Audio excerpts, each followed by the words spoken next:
নমস্কার বন্ধুরা, দেখতে পাচ্ছ এই যে খাসির মাংস নিয়ে আপনাদের সামনে উপস্থিত হয়ে গেছি।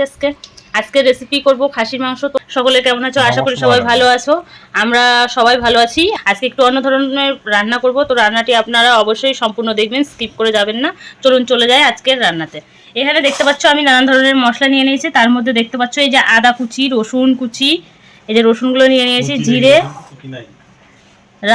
ধনে, একটা গোটা পেঁয়াজ, কিছু শুকনো লঙ্কা, কিছু কাঁচা লঙ্কা, এগুলো আমি বেটে নেওয়ার জন্য নিয়ে নিয়েছি। এর ভিতরে মশলাগুলো কি কি দেবো তোমরা একটু দেখে নাও ভালো করে।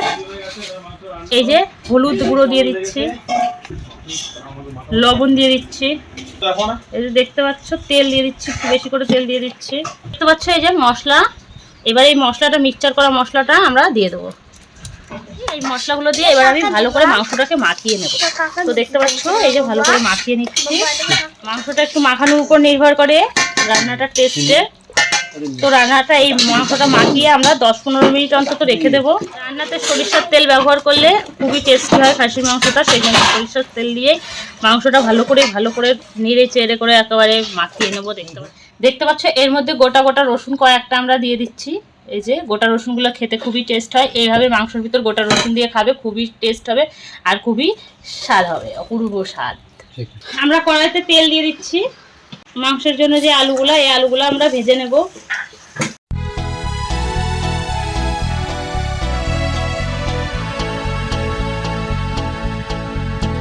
দিয়ে এরকম ভাবে নাড়াচাড়া দিয়ে আমরা আলুটাকে একটু ভাজতে দিব, একটু ঢেকে দেবো যাতে আলুটা গলে যাবে ভাজাতেই। আমি এখানে অল্প একটু লবণ,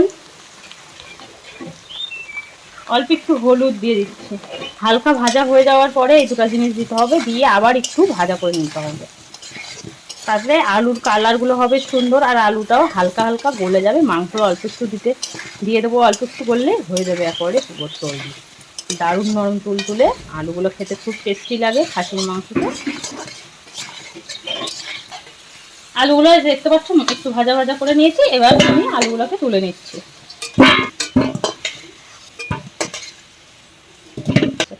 এবার এই যে আলু ভাজা হয়ে গেছে, আলু তেলটার মধ্যে আমি অল্প একটু তেল দিয়ে দিচ্ছি। তার জন্য আমি এখানে একটু জিরে ব্যবহার করব।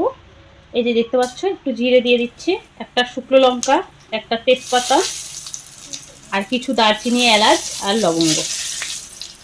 একটু ভাজা করে নেব, এটাতে মাংসের সুন্দর একটা ফ্লেভার নিয়ে আসে।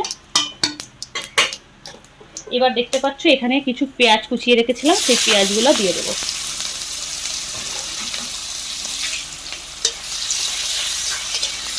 ভিডিওটা সামান্য একটু বড় হলেও তোমরা সম্পূর্ণটুকু দেখবে। এই খাসির মাংসটা অবশ্যই রান্না করে খাবে, খুবই সুন্দর লাগে, খুবই টেস্টি লাগে।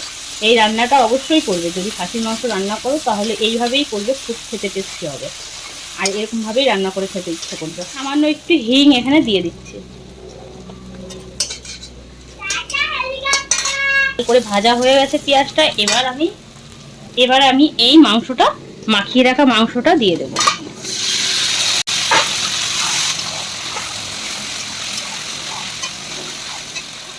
কিছুটা মশলার গাবলা ধুয়ে অল্প পরিমাণে জল দিয়ে দিচ্ছি।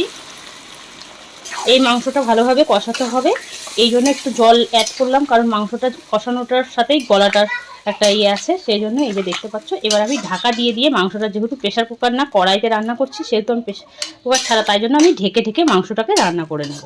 তো এবার আমি মাংসটাকে ঢেকে কষাবো, এইভাবে কষাবো।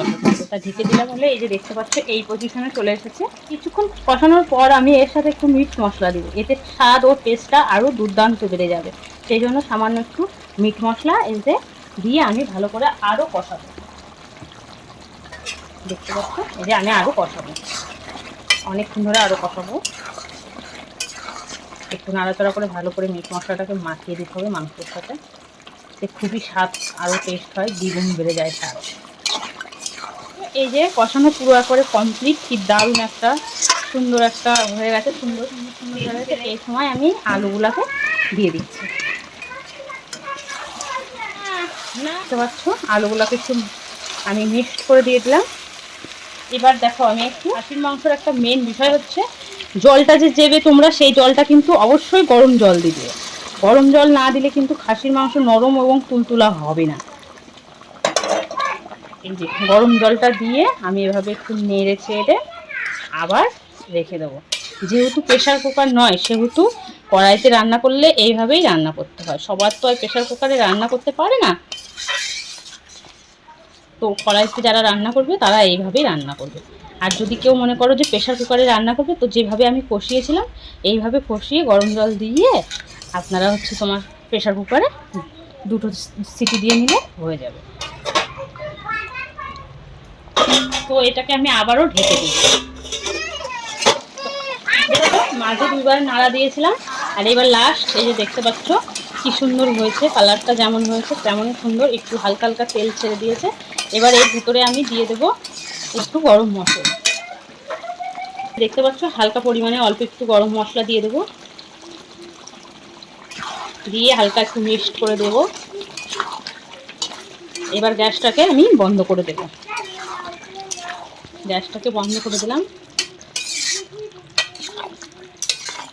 তো এই যে দেখতে পাচ্ছ তৈরি হয়ে গেছে মাংস, মাটন। তো এই মাটনটা কেমন লাগলো অবশ্যই কমেন্ট করে বলবে।